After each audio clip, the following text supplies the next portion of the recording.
Genres categorize films by shared conventions, including recurring narratives, characters, and props. These become so familiar to audiences that they are anticipated.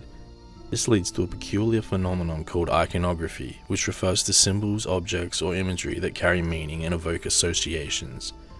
Because some things are shared and persist across films within a genre, they can also benefit from intertextuality. Ordinarily, the film's narrative informs the audience of the significance and meaning of an object or symbol, but within the context of a genre film, there can be pre-established knowledge, such as the good guy in white, the bad guy in black, or the damsel in distress in the case of westerns.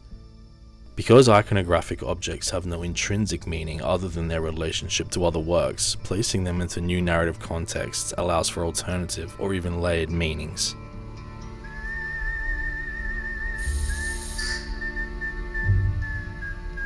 In 1964, Italian director Sergio Leone created that new narrative when he released A Fistful of Dollars, pioneering the spaghetti western. The spaghettis were not mere imitations of the classical westerns, but a deliberate rebellion against their quixotic portrayal of America. Leone did this by subverting and satirizing the established iconography of the classical westerns. Get 3 coffins ready.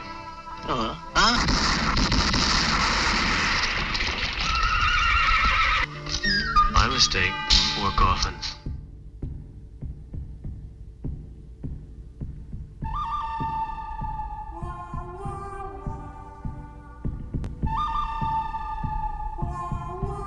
Though it might seem trivial, the score of Ennio Morricone was crucial for establishing the new tone Leone was seeking.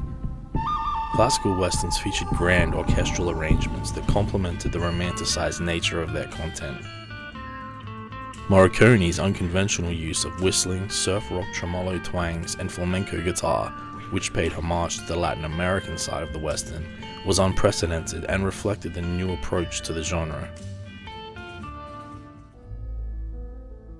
Rather than strutting into town on a noble steed, immaculately dressed in white, the protagonist of Fistful enters unshaven, donning a poncho and brown fedora atop a humble mule. His poncho distances him from the typical patriotic imagery, while the fedora occupies a visual middle ground between good and evil. The mule strips away grandeur, and his stubble signals an indifference to respectability. The classical western hero fights for American ideals with a sense of community, while the spaghetti's anti-hero is an independent bounty hunter who dispenses violence for profit or survival. He is the antithesis of the classical hero, pragmatic, opportunistic, and morally flexible, with no allegiances. Tell me why you're doing this for us.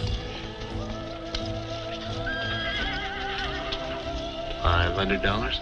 He's not better than anyone else, he's just better at surviving. This opening scene cements a key spaghetti western theme. Money, not justice or honor, is people's primary motivator. There's money to be made in a place like this. In the classical westerns, there is an emphasis on the struggle and success of civilization. It is assumed the plucky American settlers can accomplish anything so long as they believe in the American dream, and the towns they depict are bustling hubs of activity. In the spaghettis, there is a sense that this objective has failed, leaving only a facade of civilization, which the wilderness is reclaiming. We see this in the opening scene when the protagonist enters San Miguel, a dirty and decrepit ghost town. San Miguel is situated close to the Mexican border, a setting the classical westerns shunned. The spaghettis frequently depicted the southern border and the violent confrontations that occurred there between Americans and Mexicans. In the opening scene, we see this confrontation depicted metaphorically by the conflict between the Rojo gang and the Baxter family. Classically, the sheriff represents the ideal of law and justice, but in Fistful, the sheriff, John Baxter, and his family are just as corrupt as the Rojos. The idea of the universal potential of lawlessness is a central value of the spaghettis. Fistful's first 10 minutes are littered with the iconography of death.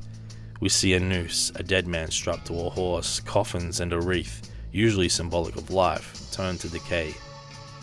Classical westerns, death is quick, clean, and glorified. In spaghettis, death and violence are not romanticized, but shown in all their brutality.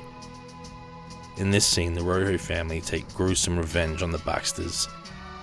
We witness men being burned alive and slaughtered mercilessly. with even the unarmed Consuelo Baxter being shot.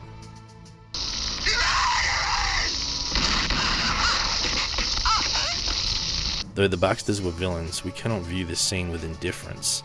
Instead, through agonizing deaths and the liberal use of blood, we are made to feel vicariously the horror of death and recoil. By holding up a mirror to the aggrandized myth of the Western, Leone exposed its flaws to audiences who reacted favorably. The impact of Fistful forced an inexorable shift from the classical format, resulting in new life for the genre.